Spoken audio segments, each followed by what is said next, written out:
Berpuasa sebulan penuh bukan berarti membiarkan nutrisi tubuh tidak tercukupi.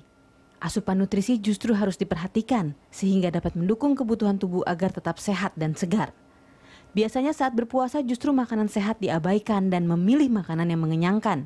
Padahal tubuh lebih membutuhkan kecukupan nutrisi ketimbang rasa kenyang. Salah satu cara untuk membuat tubuh tetap sehat saat berpuasa adalah dengan menjalankan metode food combining atau kombinasi makanan serasi. Konsep food combining cukup mudah, yaitu memperhatikan apa yang dimakan, cara makan, dan waktu makan. Dalam siklus sirkadian, waktu sahur merupakan fase pembuangan. Dibutuhkan energi besar untuk siklus serap dan pembuangan sisa makanan. Untuk itu, sebaiknya tidak diganggu dengan memakan makanan berat. Sementara, untuk berbuka, buah adalah makanan yang tepat. Karena enzim dan gula buah memberikan efek menyegarkan dan tidak membebani serta melonjakkan gula tubuh. Dalam sebulan sebaiknya batasi konsumsi protein hewani, daging, ikan, ayam, sulit dicerna oleh tubuh karena proses pemilahannya menjadi asam amino terlalu rumit dan menyita energi. Sebaiknya penuhi lemari es dengan buah serta sayuran segar. Jadikan buah dan sayur sebagai menu utama selama Ramadan untuk sahur dan berbuka. Tim Liputan Berita 1. Puasa bukan menjadi halangan agar dapat beraktivitas seperti biasa. Selain itu, dengan berpuasa, tubuh juga dapat menjadi lebih sehat. Hal itu dapat terjadi asalkan memperhatikan setiap nutrisi yang masuk ke dalam tubuh, baik saat sahur maupun berbuka. Salah satunya dengan metode food combining atau kombinasi makanan serasi. Lantas apa saja menu sahur dan berbuka ala food combining yang menyehatkan tubuh, serta minuman apa yang dapat membuat dehidrasi sebelum waktu berbuka?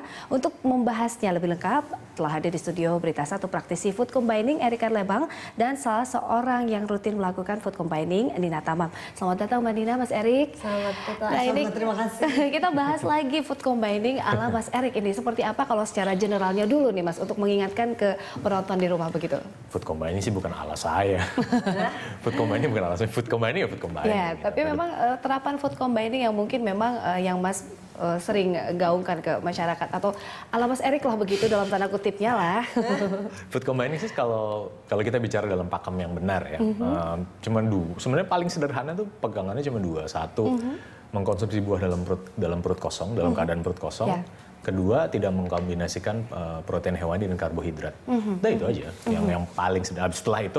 Setelah dua pakem yang utama ini dipatuhi, baru belakangan menyertai lah, turunannya muncul, derivatifnya muncul. Tapi sebenarnya lebih mengacu kepada dua hal yang utama itu dulu. Ya, karena yang paling sulit dilakukan itu.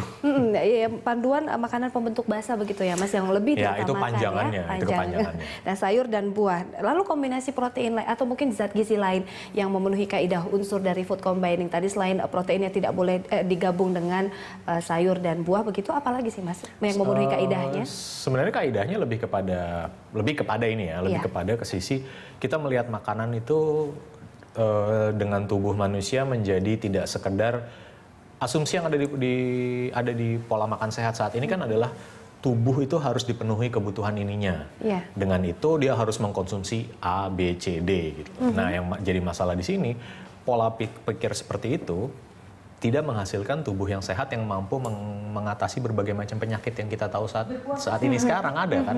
Jadi begitu dia udah makan dengan apa yang sudah disarankan, tapi tetap aja dia kena penyakit, tetap aja dia punya masalah sakit lambung, tetap dia harus bergantung pada obat-obatan.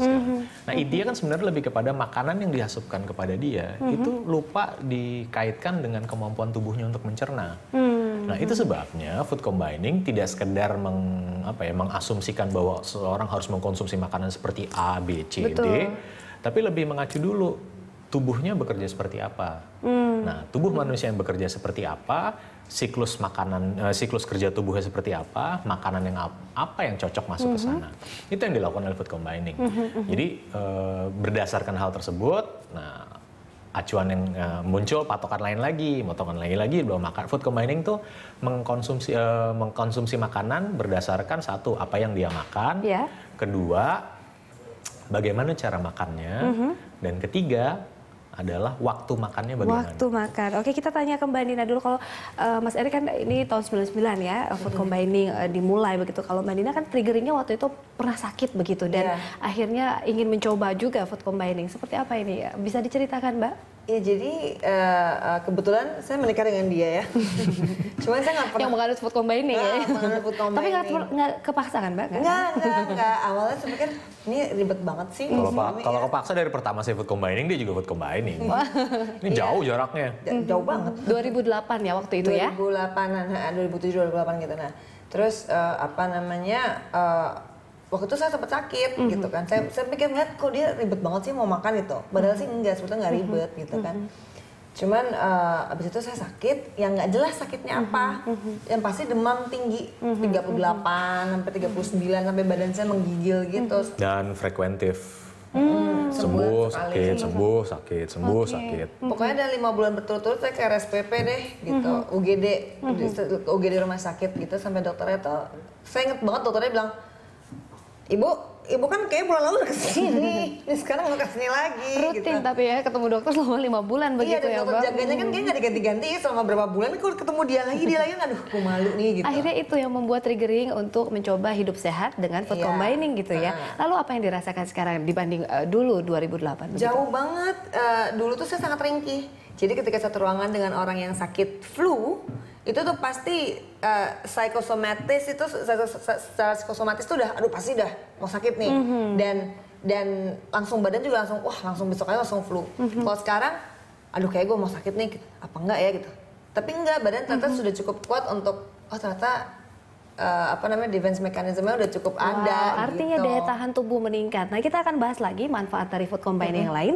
dan juga berkaitan dengan bulan Ramadan. Mas Erik, Mbak Nina, kita lanjutkan di segmen berikutnya. Kami akan kembali pemirsa sesaat lagi.